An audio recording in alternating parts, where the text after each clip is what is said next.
할렐루야. 이 시간 함께 읽으실 말씀은 에베소서 5장 1절부터 7절까지 말씀입니다.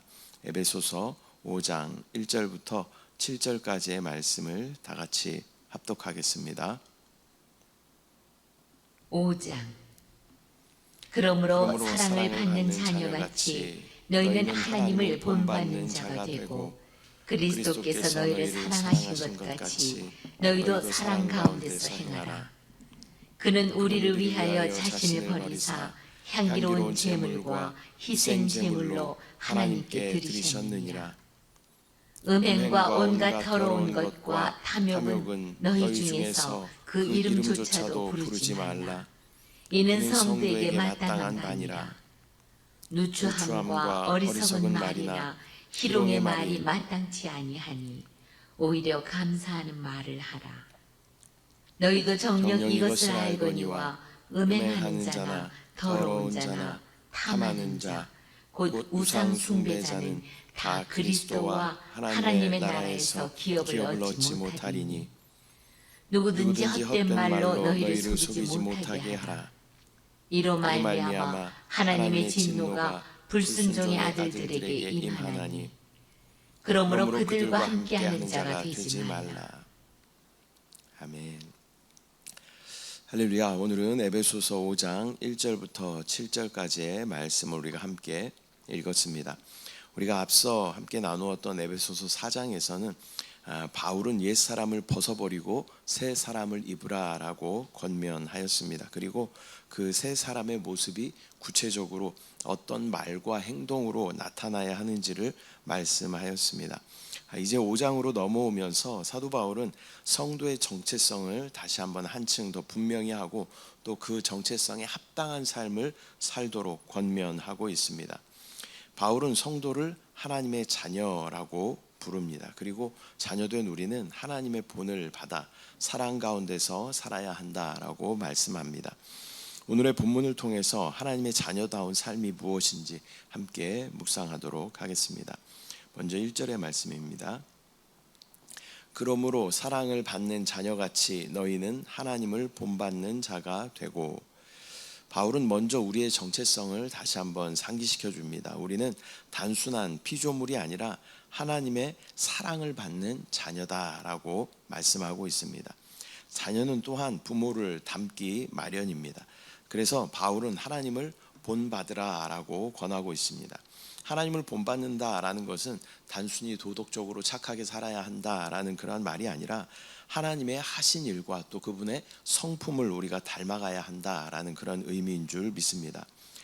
본질적으로 하나님을 닮으라는 표현이 아니라 하나님의 구체적인 행위와 관련해서 이해해야 하는데, 그것은 바로 사람을 용서하신 것을 우리가 본받아야 한다라는 것을 말씀하는 것입니다. 2절 말씀. 그리스도께서 너희를 사랑하신 것 같이 너희도 사랑 가운데서 행하라. 그는 우리를 위하여 자신을 버리사 향기로운 제물과 희생 제물로 하나님께 드리셨느니라. 하나님을 본받는 삶의 핵심은 사랑입니다. 사도 바울은 사랑의 구체적인 기준을 제시합니다. 그리스도께서 우리를 사랑하신 것 같이 우리가 사랑해야 한다라고 이야기합니다. 예수님의 사랑은 조건 없는 희생적인 그러한 사랑이었습니다. 예수 그리스도는 자신을 하나님께 향기로운 제물과 또 희생 제물과 화목 제물로 내어 주셨습니다. 성도의 사랑도 이런 예수 그리스도의 또 희생과 헌신을 닮은 그러한 사랑이 되어야 할 줄 믿습니다.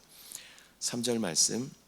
음행과 온갖 더러운 것과 탐욕은 너희 중에서 그 이름조차도 부르지 말라. 이는 성도에게 마땅한 바니라. 사도 바울은 하나님의 자녀가 사랑 가운데서 살기 위해서 버려야 할 것들의 목록들을 이야기합니다. 첫 번째는 음행입니다. 신약 성경에서 악덕의 목록에서 음행은 빠지지 않고 맨 처음에 등장하는 것입니다. 이 성적인 죄는 사랑을 왜곡하고 파괴하게 되는 것입니다. 하나님께서는 또 자녀들을 낳고 또 생육하고 번성하기 위하여 우리 가운데 이 성이라는 것을 허락하셨습니다. 그러나 이것들이 왜곡되고 비뚤어져서 이것들이 음행적인 그러한 결과를 낳게 되는 것입니다. 또 두 번째는 더러운 것이라고 이야기합니다. 부정적인 생각과 행위 이런 것들을 버려야 한다라고 말씀합니다. 세 번째는 탐욕을 말씀하고 있습니다. 끝없는 욕심은 우상 숭배와도 같습니다. 이 모든 것은 하나님의 거룩함과 맞지 않기 때문에 이름조차도 부르지 말라라고 이야기합니다. 완전히 멀리하라라는 강한 표현으로 말씀하는 줄 믿습니다. 4절 말씀, 누추함과 어리석은 말이나 희롱의 말이 마땅치 아니하니 오히려 감사하는 말을 하라. 사도 바울은 말의 문제도 지적하고 있습니다. 이 누추한 말이라고 하는 것은 부끄럽고 또 음란한 농담, 음담패설 이런 것들을 포함하는 그러한 말입니다.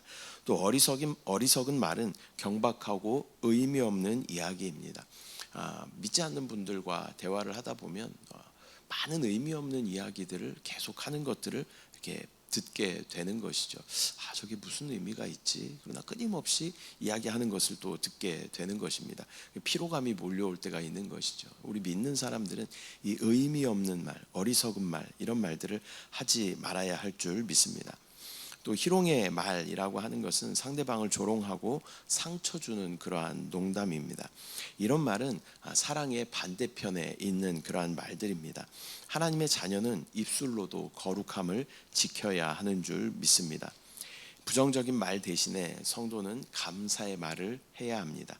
감사는 하나님을 인정하고 또 받은 은혜를 기억하는 그러한 마음에서 나오는 것입니다. 감사의 말은 또한 공동체를 세우고 또 공동체에 침체되어 있는 그런 분위기들을 전환시키는 그러한 놀라운 기능을 가지고 있습니다. 우리는 많은 것들을 이미 하나님께 받았습니다. 단지 우리에게 몇 가지 결핍이 있는 것이죠. 그러나 우리는 몇 가지 그 결핍에만 집중하고 하나님을 원망하고 불평할 때가 있는 것입니다. 주위에 감사할 제목들을 찾아서 하나님 앞에 감사의 기도를 드리며 하나님 앞에 감사하는 삶을 살게 되면 우리 가운데 또한 감사의 더 큰 고백들이 넘쳐나게 될 줄 믿습니다. 저와 여러분의 입술에 감사가 넘치면 감사할 일들이 더 많이 우리 가운데 일어날 것입니다. 사랑의 삶은 우리의 입술의 변화로 드러나게 되는 것입니다. 5절 말씀, 너희도 정녕 이것을 알거니와 음행하는 자나 더러운 자나 탐하는 자 곧 우상 숭배자는 다 그리스도와 하나님의 나라에서 기업을 얻지 못하리니. 사도 바울은 여기서 매우 단호하게 이야기하고 있습니다. 너희도 분명히 이것을 알아야 한다. 음행하는 자, 더러운 자, 탐욕을 부리는 자는 그리스도와 하나님의 나라에서 그 기업을 얻지 못한다라고 경고하고 있습니다. 탐욕은 우상 숭배와 같기 때문에 하나님 나라에 합당하지 않습니다. 구원받은 자는 이러한 삶을 지속적으로 살아서는 안 되는 것입니다. 단호하게 이것들을 거절하고 하나님께로 나아가 하나님이 원하시는 삶을 살아야 할 줄 믿습니다. 6절 말씀, 누구든지 헛된 말로 너희를 속이지 못하게 하라. 이로 말미암아 하나님의 진노가 불순종의 아들들에게 임하나니. 당시에도 이런 경고를 무시하면서 괜찮다, 하나님은 사랑이시기 때문에 모든 것을 다 용서하실 거야 라고 이야기하는 그런 거짓 가르침이 있었습니다. 사도 바울은 이런 헛된 말에 속지 말라라고 경고합니다. 하나님은 사랑의 하나님이십니다. 그러나 성경에 보면 진노하시는 하나님에 대하여 계속 말씀합니다. 하나님의 진노는 이러한 불순종의 자녀들에게 반드시 임한다라고 경고하고 있는 것입니다. 하나님의 사랑은 반드시 공의를 전제로 하는 그러한 사랑입니다. 공의가 무시된 그러한 사랑은 하나님에게 합당하지 않은 것입니다. 하나님은 죄를 심판하시는 하나님이시다라는 것을 우리는 반드시 기억하고 또 우리의 죄와 우리의 죄들을 다시 한번 점검해 보며 또 주님의 보혈로 깨끗하게 씻어 하나님 앞에 정결하게 서는 저와 여러분 되시기를 축복합니다. 6절의 말씀은 하나님의 은혜를 값싸게 만들지 말아라 라는 그러한 경고의 말씀인 것입니다. 7절, 그러므로 그들과 함께 하는 자가 되지 말라. 결론적으로 사도 바울은 그들과 함께 하는 자가 되지 말라라고 단호하게 말하고 있습니다. 그들의 삶의 방식과 죄의 동참하지 말라라는 말씀입니다. 우리가 예수님을 믿고 또 교회에 나와서 예배드리거나 성도들과의 교제 가운데에서는 또 거룩하게 또 이렇게 포장해서 우리를 보여줄 수 있겠지만, 또 우리의 실제적인 세상에서의 삶을 보면 거친 입으로 이야기하는, 또 하나님이 기뻐하시지 않는 말들을 내뱉는 우리의 모습들을 보게 되는 것입니다. 우리의 정체성은 교회에서만 그리스도인이 아니라 세상에서도 그리스도인이라는 정체성이 우리의 모습이다라는 것을 우리는 정확하게 기억하고, 세상에서도 예수 그리스도의 형상이 나타나며 그리스도의 향기가 드러나는 저와 여러분들의 삶이 되시기를 축복합니다. 그들의 삶의 방식과 죄에 동참하지 말라라고 말씀하시며, 하나님의 자녀는 세상과 구별되는 삶을 살아야 한다라고 말씀합니다. 우리는 이 바다라는 세상을 살아갑니다. 그러나 바다 위에 떠 있는 배와 같이 이 세상에 섞이지 말아야 합니다. 세상을 살지만 세상이 아닌 구별된 삶을 사는 저와 여러분들의 삶이 되시기를 축복합니다. 또 세상이라는 바다를 살지만 또 세상에서 또 많은 것들을 우리가 얻고 누리지만, 그러나 세상과 동화되지 않는, 세상과 섞이지 않는 그러한 구별된 삶을 살아낼 때 하나님께서는 우리를 통하여 많은 세상을 변화시켜 가실 줄 믿습니다. 오늘은 에베소서 5장 1절부터 7절까지 말씀을 함께 나누었습니다.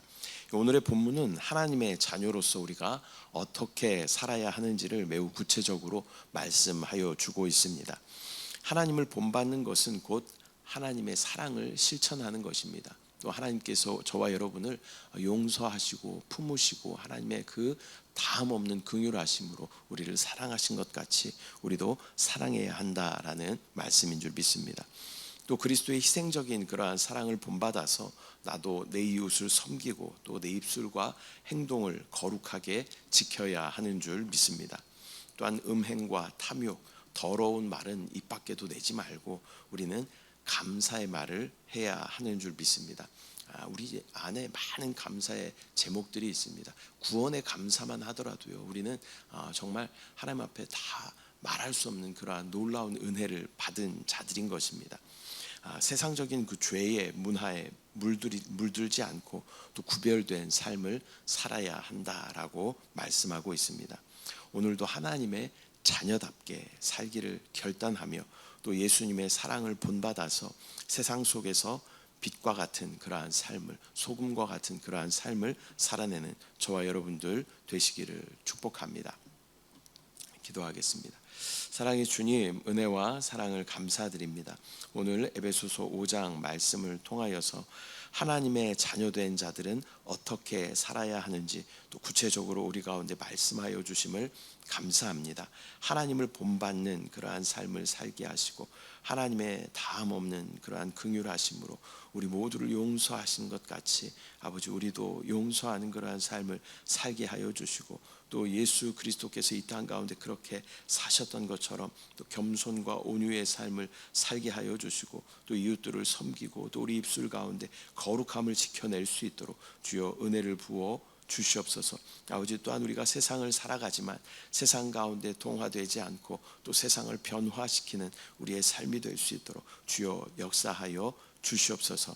또 오늘도 가지고 나온 모든 기도의 제목 가운데 응답하실 주님을 믿음으로 바라봅니다. 역사하신 주님을 찬양합니다. 주님을 사랑합니다. 감사드리고 예수님의 이름으로 기도드립니다. 아멘. 하늘에 계신 우리 아버지여, 이름이 거룩히 여김을 받으시오며 나라가 임하시오며 뜻이 하늘에서 이루어진 것 같이 땅에서도 이루어지이다. 오늘 우리에게 일용할 양식을 주시옵고 우리가 우리에게 죄 지은 자를 사하여 준 것 같이 우리 죄를 사하여 주시옵고 우리를 시험에 들게 하지 마시옵고 다만 악에서 구하시옵소서. 나라와 권세와 영광이 아버지께 영원히 있사옵나이다. 아멘.